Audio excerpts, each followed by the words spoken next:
Hey guys, Tyraku here, and today, well, first off, it's super early in the morning. It's actually 4 a.m. So if I'm talking a little bit quieter than usual, it's because my wife's asleep in the other room, and I don't want to wake up the wife or the baby. That would be a bad time. But besides that, this video I hope is going to be massively valuable, or if that's even a word or a phrase, I don't know. But I hope it's going to be very valuable for anybody who's looking to clear dragon. This video is not going to be a how to clear dragon stage 20, how to clear dragon stage 16, but instead my goal is to give you a framework so that you can clear any stage of dragon. Now, when you go into the dragon's lair, you're going to see that each stage does have a different affinity.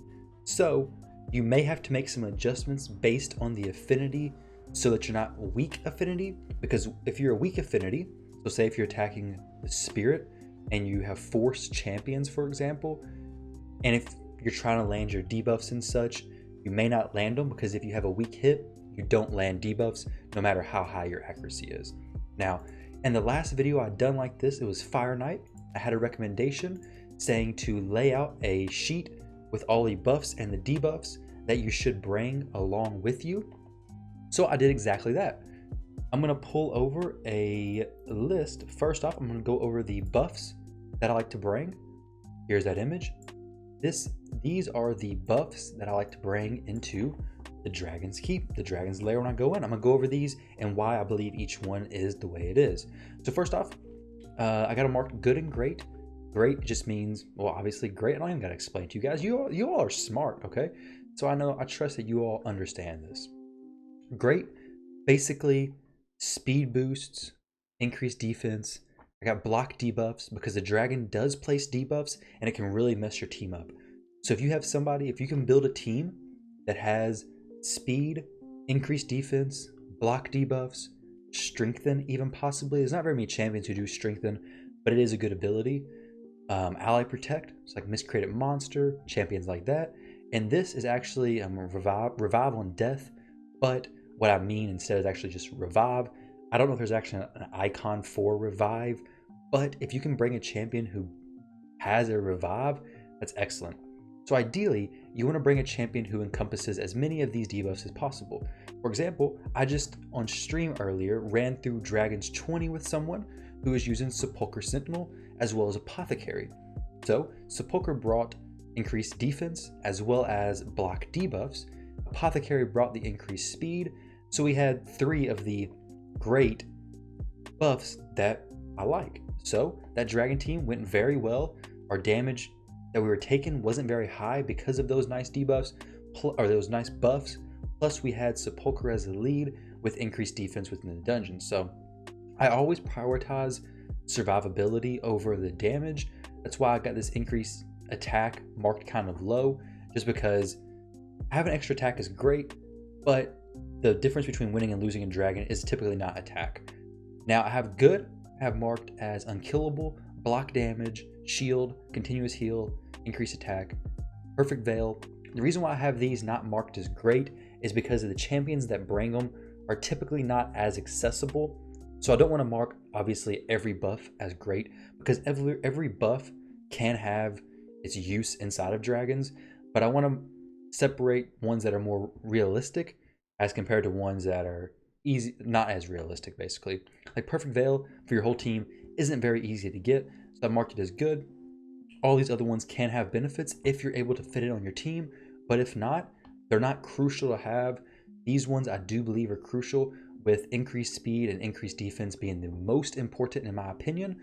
Block debuffs is great, but you can bring somebody to cleanse the debuffs as well. Now, let's jump over here to the debuffs side of things, which is also very important. Same system, good, great, and useless. There's a few useless. The reason why I have useless debuffs is because different dungeons, the bosses are immune to different things. So for example, for the dragon, I have heal reduction as useless and turn meter reduction as useless. Neither one of these abilities have any effect whatsoever on the dragon. I should have actually marked slow as useless as well. I have this as good just for the waves, but for the dragon, slow is useless. Slow doesn't actually slow down the dragon. I can show you guys in a few minutes. His passive blocks all that kind of stuff. So when it comes to the great debuffs for dragon, it is weaken, an AoE weaken for the waves. These are all the wave debuffs basically. I'll explain a little more. So a weaken, AoE weaken for the waves helps you kill them quicker. Decrease defense is super important to once again help you kill the waves a little bit quicker. Decrease attack, I believe, is probably the most or the second most important debuff for Dragon. The decrease attack not only helps reduce the damage the waves do to you, especially if you're on Dragon 20, those Hordens can really jack you up. But when you go against the Dragon, it reduces the damage he does as well, which really works out perfect. Now, the reason why I say it's either the first or the second most important debuff is because poison is right after it. The 5% poison preferably, stack these up against the Dragon and you'll kill him a lot quicker. Now, there's a few different ways you can go about killing the Dragon. It is by having a poisoner or a champion who does damage based off of any enemy max HP. I prefer the poison route. I do have a team built right now where it uses both, uses a Cold Heart as well as a Frozen Banshee, but typically having like a Kale apply the poisons is very consistent and works out excellent. Now, when you do this, make sure that your champion has about 10 times the level of accuracy. So what I mean by that is if you're doing stage 20 of Dragon, you need about 200 accuracy. So the stage level times 10 should give you the accuracy you need to make sure you're landing your debuffs. If you're not landing your poisons, it's useless to even bring a poisoner along. Now, the other ones I have marked down as good are the 2.5% poison. Obviously, it's not as good as the 5% poison, but it definitely does a lot of damage versus a Dragon. The decreased speed, awesome debuff to bring. There's not a ton of champions who bring an AoE decreased speed. All of these abilities are AoE, other than poison is what I'm talking about. So like the AoE decreased attack, AoE decreased defense. Single target ones don't make a huge difference, but when you can apply these to all the enemies in the wave, that works out perfectly. Helps your chances of surviving greatly, and if you pair these along with the buffs I mentioned earlier, it works out even better. Now, there's also some crowd control or CC abilities, which is stun and provoke. The reason why I've chosen these two is because neither one of these are affected if the enemy takes damage, so you can still damage the enemy if they're stunned, and you can still damage them if they're provoked.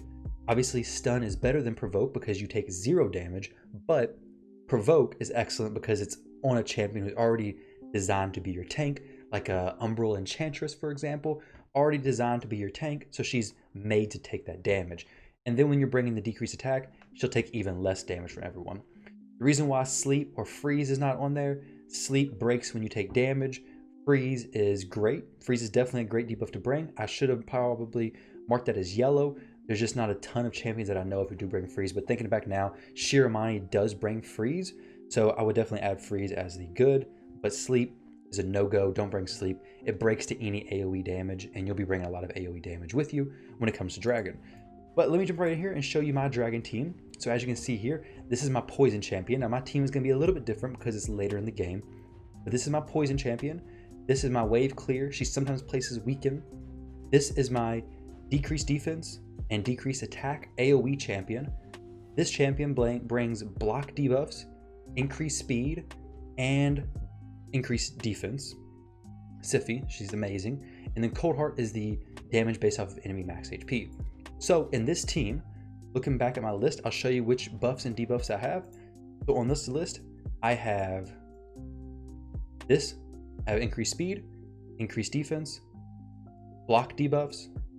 I have the poisons.